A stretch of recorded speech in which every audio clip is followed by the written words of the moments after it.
high country boasts some of the state's best cafes and craft stores, as well as internationally recognised winemakers. You can meet passionate producers at farm gates, visit fromageries, berry farms, chestnut, olive and apple growers, or chocolate artists. For the best in food and wine, go straight to the source in the high country. Pressure is on for the final round of show jumping, an elite field of 12. Let's talk to two of the top contenders. A nice, perfect run to get things started. Not sure about perfect, but very happy with the horse. She was a little bit slippy in there, not super confident with the footing, but tried very hard to clear the fences. Where you had a few that I was unsure she'd leave up, but she did really, really well, and I'm very pleased to have a clear round. What's the approach going to be for the final? Look, I'm just going to go out for a clear round again. Sometimes it's a matter of where this event fits in the horse's program, and she's actually returning from 12 months off after injury. So I'm just looking to, give her confidence, build her back up, and hope to have a World Cup qualifying start in the end of December at the rescheduled Shepparton show. Good luck today. Excellent. Thank you very much. Adam, you got off to a good start, clean run. Yeah, no, we were really happy. The horse jumped fantastic. Been really happy with how he's been going through this season. It's been a lot of fun. Really good. Where are you in the starting order for the final? I'm last to go, so he obviously went clean in the first round, which was good, and his time was probably a bit of the quicker ones out of the out of the clean round. And so we're outside having the sit, just wait and see what happens, and wait for my turn. Is last been an advantage because you can see what the others are doing and then adjust your strategy accordingly? Yeah, sometimes it can be, and because the time was taken on the first round in this one, it's a matter of just going out there and leaving them all up, hopefully, and just enjoy it. Andrew Inglis and Amira are coming into the final on 4 faults. Now you'll notice that he's taken a tight turn after fence 1 and he's now jumping fence 4. He's not on the wrong track. There's been a change in the format. We're now looking at speed. 4 fences have been removed from the course from the first round. And we've now got a reduced course, and the riders are going to be attacking it, trying to get the fastest time possible. Reduced, in fact, to 295 metres length of track, and the time reduced accordingly to 51 seconds. This is going to be tight. Well, that's it. And I don't think the optimum time should play into account here, because the riders will want to be going fast. You can see tight lines are the order of the day now. Amira R, imported from Belgium by Andrew and his partner Jenny Shepherd. Oh, rail down there at the last. So add 4 to his original. That's 8 faults for Andrew Inglis and Amira R as we move on to Peter McMahon and Animate, represented Australia at the Beijing Olympics, not with this horse, but with a horse called Genoa. Oh, he's had a rail down at fence 4 there, and that's very disappointing early in a track. It just takes the wind out of your sails as a rider. Carried 4 faults coming in, now on a total of 8. Can't afford any more. No, but what he knows is that being early in the class, if he can put down a fast time in this final round, then at least he can pressure the other riders into perhaps having a rail too, and everyone could equal up in the end. Oh, there's another one down. That'll give him a total 12. That'll put him right out of the money. And you can see now he's obviously slowed down. He's just going to take his time now, jump the rest of the course. He knows he's out of the ribbons now. Queensland's Peter McMahon and Animate, they'll have to wait their turn another day.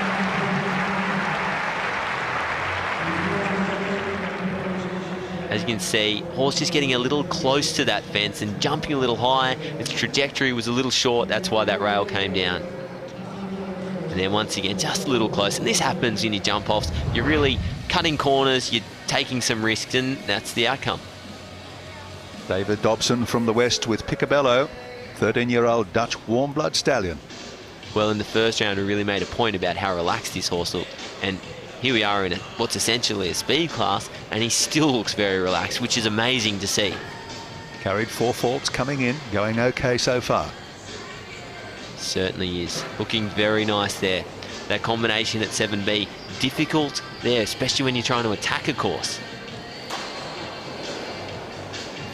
Tight line over 3. Now here's about how tight you can go around this corner and how many risks you can take to that tall vertical at the second last fence. Oh, right at the last, one down. 4 faults to add, a total of 8 for David Dobson.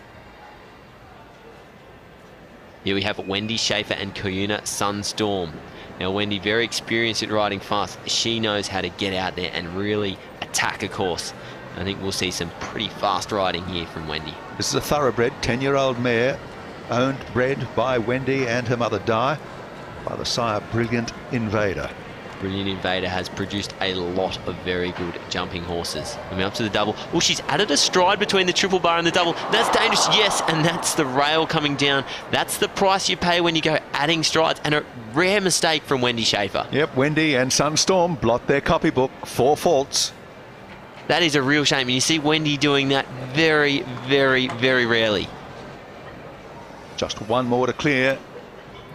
Does that successfully, but that's been a costly round. 4 faults for Wendy Schaefer.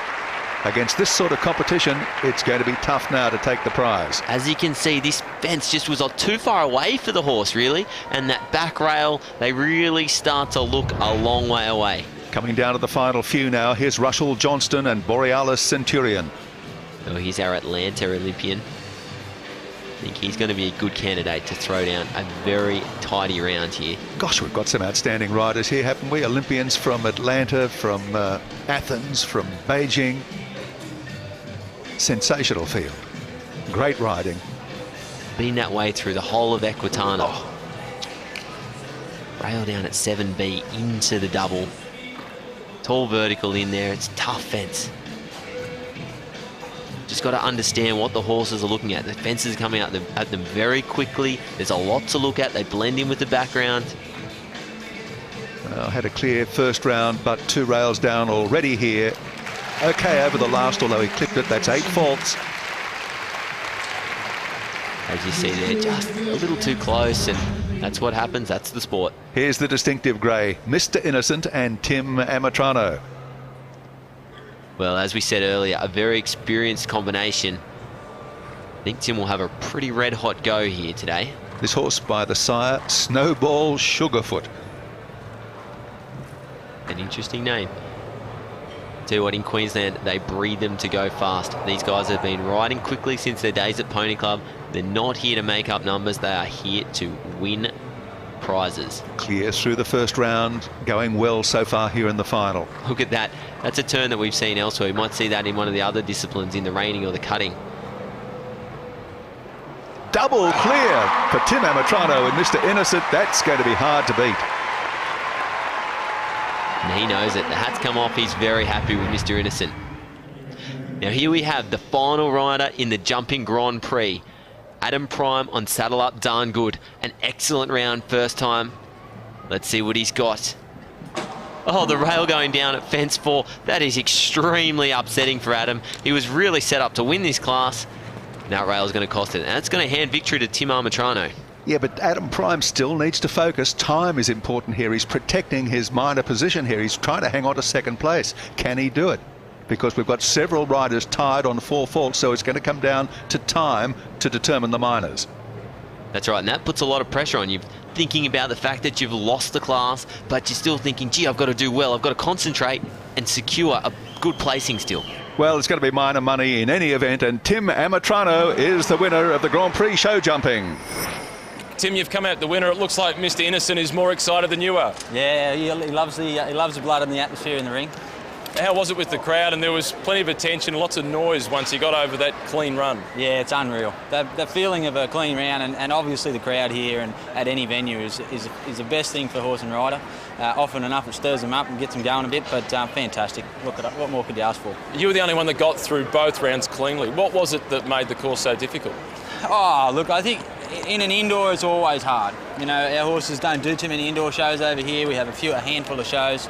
But, you know, this type of class is always hard. You know, it's very atmospheric, the ring, the different footing, inside to outside, the preparation's funny. You know, it's just a system. You need a more experienced horse. And if you looked in the lineup, I think that was majority of the field tonight. Quality competition. Tim Amatrano, double clear, convincing winner. Certainly was, and it was really a duel for second, third and fourth there, all on 4 faults. It came down to time. Yeah, David Dobson was just too slick for the other pair, Wendy Schaefer and Adam Prime. They had difficulties and slowed them up, and Dobson deserved second place.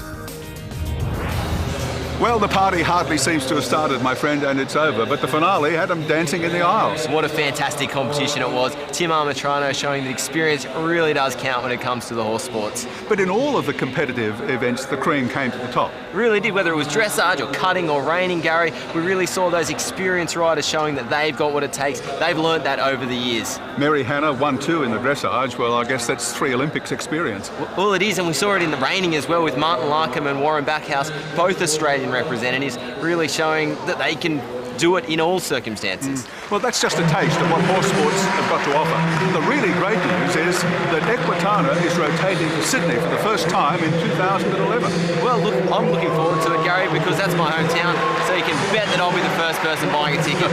That's at the Sydney Showgrounds next November 10 to 13, and then EQUITANA rotates for another engagement in Melbourne in 2012. A lot to look forward to. I'm Gary Wilkinson. On behalf of Hamish Cargill and our reporter Matt Keenan, we hope to see you next time.